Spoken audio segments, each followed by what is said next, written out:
तो साल है 2022 और मैं एक लड़की से बहुत प्यार करता था और हम काफ़ी टाइम से रिलेशनशिप में भी थे।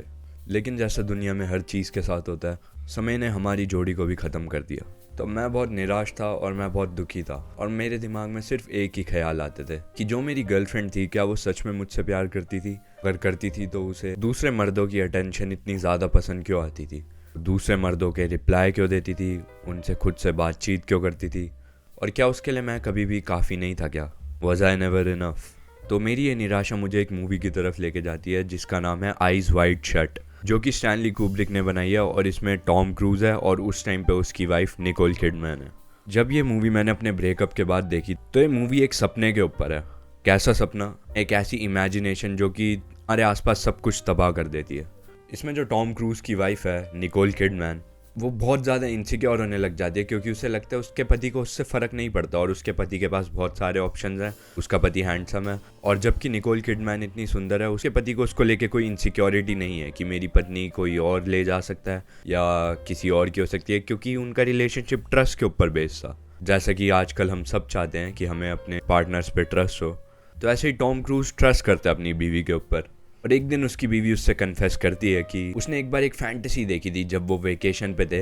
वहाँ पे एक आर्मी ऑफिसर था और उसके दिमाग में बार बार ऐसे अश्लील ख्याल आ रहे थे कि उसी टाइम वो अपने पति और अपने बच्चे को छोड़ दे और उसे बस एक पल मिल जाए सो आर्मी ऑफिसर के साथ। और जब उसने ये बात टॉम क्रूज के सामने कन्फेस करी तो टॉम क्रूज की दुनिया इधर से उधर हो गई। अब जैसे कि तुम लोग जानते ही हो, टॉम क्रूज जो कि इतना अच्छा दिखने वाला है, टिपिकल हॉलीवुड चैड है, जिसके पास पैसा भी है, लुक्स भी है, पर्सनैलिटी भी है और उसका एक कल्ट भी है और उसके ऊपर चीट हो सकता है और उसकी बीवी उसको छोड़ के किसी और मर्द के बारे में ख्याल देख सकती है। और ये सिर्फ एक मूवी की बात नहीं है, ऐसा अक्सर होता रहता है। बहुत सारे फेमस लोग जिनके पास तुम्हें लगता है कि सब कुछ है, उन सब की बीवियां उनके ऊपर चीट करती है, उनके भी डाइवोर्स होते हैं और उनके साथ भी अक्सर क्या क्या नहीं होता। तो अब टॉम क्रूज के साथ एक चीज़ होती है उस मूवी में जिससे मैं बहुत ज़्यादा रिलेट कर सकता हूँ। जब वो अपनी बीवी के ख्यालों के बारे में जानता है तो बार बार उसके दिमाग में सिर्फ यही चीज़ चलती रहती है कि उसकी बीवी उसे धोखा दे देती तो आखिर होता क्या, वो खुद को कैसे संभालता। और उसके दिमाग में सिर्फ एक ही पिक्चर बार बार आती रहती है और वो तस्वीर ये है कि उसकी बीवी आर्मी ऑफिसर के साथ सो रही थी और ये पूरी मूवी में उसे वो तस्वीर आती रहती है। तो जब ये मूवी ख़त्म हुई तो मेरे रोंगटे खड़े हो चुके थे। क्योंकि मैंने बहुत सारी चीज़ें एकदम से रियलाइज़ करी कि अगर तुम्हारा कोई फर्स्ट लव है, तुम्हें किसी से पहली बार प्यार हुआ है, तो चांसेस है कि चीज़ें परफेक्ट नहीं रहेगी क्योंकि ये तुम दोनों का पहला प्यार है और तुम्हें अभी तक कुछ एक्सपीरियंस नहीं है और तुम्हें पता नहीं है चीज़ों से कैसे डील करना है, अपने आप को कंट्रोल कैसे करना है, आसपास के इन्वायरमेंट में रिएक्ट कैसे करना है और खुद के ऊपर रिफ्रेन कैसे लाना है। तो अब अगर तुम वीडियो देख रहे हो तो मैं ये गारंटी ले सकता हूँ कि तुम्हारी कभी ना कभी एक बार झली होगी जब तुम किसी लड़की के साथ थे और वो तुम्हें छोड़ के किसी और के ऊपर नज़र डाल रही थी, उसके इंस्टाग्राम पेज पे कोई और लड़का आ रहा था जो तुमसे सुंदर हो। अक्सर ये भी होता है कि अगर तुम्हारे पास कोई रील आई है और तुम उस लड़की को भेजना चाहते हो तो तुम उसे नहीं भेजते हो क्योंकि वो रील जो लड़का बना रहा होता है वो अक्सर काफ़ी ज़्यादा सुंदर होता है। तो पॉइंट ये है कि क्या तुम्हारी बीवी या फिर तुम्हारी गर्लफ्रेंड तुम्हारे ऊपर चीट कर सकती है क्या? तो इसका शॉर्ट आंसर है कि हाँ, बिल्कुल कर सकती है। लॉन्ग आंसर अगर हम इसकी गहराई में जाए तो तुम्हें काफ़ी सारी चीज़ें समझने की ज़रूरत है। हम अक्सर काफ़ी इंसानों को, ऑफन टाइम्स लड़कियों को इंसानों की तरह नहीं देखते हैं। हम उन्हें एक स्टैंडर्ड के हिसाब से होल्ड करते हैं जिसमें हमने एक इमेज देखी होती है कि हमारे माँ बाप होते हैं, हमारी मम्मी हमारे पापा से डेडिकेटेड होती है, उनकी लाइफ कुछ और नहीं होती। और ये सब मोस्टली वेस्टर्न सोसाइटी में ही होता है कि डाइवोर्स हो जाते हैं, लोग आपस में चीट कर लेते हैं और क्या क्या नहीं करते हैं। अक्सर हमने इंडियन घरों में ये सब चीज़ें देखी नहीं होती तो हम उन्हीं स्टैंडर्ड से लड़कियों को होल्ड करते हैं। लेकिन मेरा नाम गर्व और मुझे बताते हुए गर्व नहीं है कि वेस्टर्नाइजेशन इंडिया में आ चुकी है, तुम एक्सेप्ट करना चाहो या नहीं। तो तुम्हें कुछ चीज़ें समझने की ज़रूरत है अगर तुम चाहते हो तुम्हारा फ्यूचर सक्सेसफुल रहे लड़कियों के मामले में। अब फेमिनिज्म बहुत राइज पे और लड़कियाँ इक्वली ट्रीटेड होना चाहती हैं। अब इस इक्वालिटी में एक और एस्पेक्ट आता है जो कि है फ्लीटिंग अट्रैक्शंस का। अगर तुम्हें फ्लीटिंग का मतलब ना पता हो, फ्लीटिंग मतलब कि कोई ऐसी चीज़ जो कि बहुत कम टाइम के लिए टिकती है और टेम्प्रेरी होती है, जो कि उड़ जाती है। तो ये फ्लीटिंग अट्रैक्शंस हम मर्दों को भी बहुत होती है। मैं जानता हूँ तुमने अपने आसपास इंसिडेंट देखे होंगे, अपने स्कूल में अपने दोस्तों के साथ या न्यूज़ पे देखा होगा, बंदों के एक्सीडेंट तक हो जाते हैं क्योंकि वो रोड पे अपनी गाड़ी चलाते हुए मुड़ के पूरा लड़कियों को देखते हैं। तुम्हारे दोस्त भी देखते हैं, तुम भी रास्ते पे देखते हो, अगर कोई लड़की आती है तो तुम उसे मुड़ के ज़रूर देखते हो।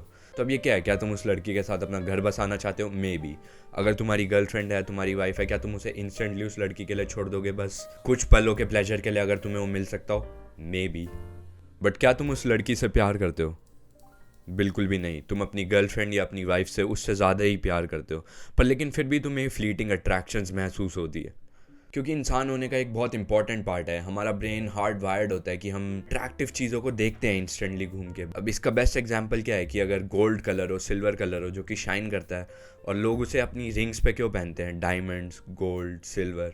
क्योंकि ये चीज़ें एकदम से तुम्हारी आंखों की अट्रैक्शन खींच लेती हैं एक सेकंड के लिए।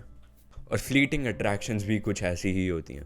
तो शायद तुम्हें अपना आंसर मिल चुका होगा कि तुम्हारी गर्लफ्रेंड या तुम्हारी वाइफ तुम्हारे ऊपर नहीं चीट करेगी, मोस्ट लाइकली तुम्हारे ऊपर नहीं चीट करेगी, लेकिन वो भी एक इंसान है, उसे भी फ्लीटिंग अट्रैक्शंस होती हैं। अब इसका मतलब ये नहीं है कि तुम चाहोगे कि तुम्हारी गर्लफ्रेंड या तुम्हारी वाइफ है वो अक्सर लड़कों को देखते रहे। एक या दो बार एक्सेप्टेबल है, लेकिन अगर कोई तुम्हारी कर्टसी ना रखकर बार बार औरों को अटेंशन देता है तो वहाँ पे वो चीज़ गलत हो जाती है। तो अब तुम्हें ये समझना है कि भले ही तुम लड़का हो या लड़की हो, तुम्हारे जो ख्यालात होते हैं, जिस तरीके से तुम सोचते हो, वो भी औरों की पूरी दुनिया को हिला सकता है। और हम मर्दों को अक्सर कोई भनक भी नहीं होती जब हम अपनी बंदियों को ऐसे करके दुखी कर रहे होते हैं, क्योंकि हम अपने दिमाग में एकदम फेयर होते हैं, एकदम जस्ट होते हैं कि मुझे पता है मैं इसे देख ही तो रहा हूँ, मैं कुछ गलत नहीं करूँगा। लेकिन जब वही चीज़ हमारे साथ उल्टी होती है तब हम उस चीज़ को सह नहीं पाते। तो आई होप कि मेरी बातों से तुम्हें समझ आ रहा हो कि एक सेकंड की फ्लीटिंग अट्रैक्शन और कॉन्स्टेंट रिपीटेड मिस्टेक्स के बीच में क्या फ़र्क है। और इसी से तुम्हें तुम्हारा आंसर मिल जाना चाहिए कि क्या तुम्हारी गर्लफ्रेंड तुम्हारे ऊपर चीट कर सकती है या नहीं। क्या वो चीज़ जिससे तुम फ्रस्ट्रेट हो रहे हो वो सिर्फ एक फ्लीटिंग अट्रैक्शन है जो उसके एक इंसान होने का साइन है, या फिर उसके चांसेस ज़्यादा हाई हैं तुम्हारे ऊपर चीट करने के। क्या तुम भी वही मर्द हो जो बाद में रोता रहेगा कि मेरा कट गया, मेरा कट गया, जबकि उसने खुद से अपनी बंदी को इतना फ्रस्ट्रेट कर दिया था जो समझ नहीं पाता था? या फिर क्या उसकी बंदी थी ही ऐसी? तो अगर तुम मेरी रिकमेंडेशन से आइज वाइड शट देखते हो, ये एक बहुत ही वियर्ड मूवी है और मैं इसके बारे में बहुत खुल के बात कर सकता हूँ। इसके अंदर काफ़ी सारे मीनिंग्स है ह्यूमन कंडीशन और ह्यूमन रिलेशनशिप्स को लेके। तो तुम एक कमेंट कर देना, मैं इसके ऊपर भी एक वीडियो बनाऊंगा और मैं तुमसे बात बिल्कुल करूंगा इस टॉपिक के बारे में। और इस वीडियो को लाइक कर देना और मेरा चैनल सब्सक्राइब कर देना। Thank you.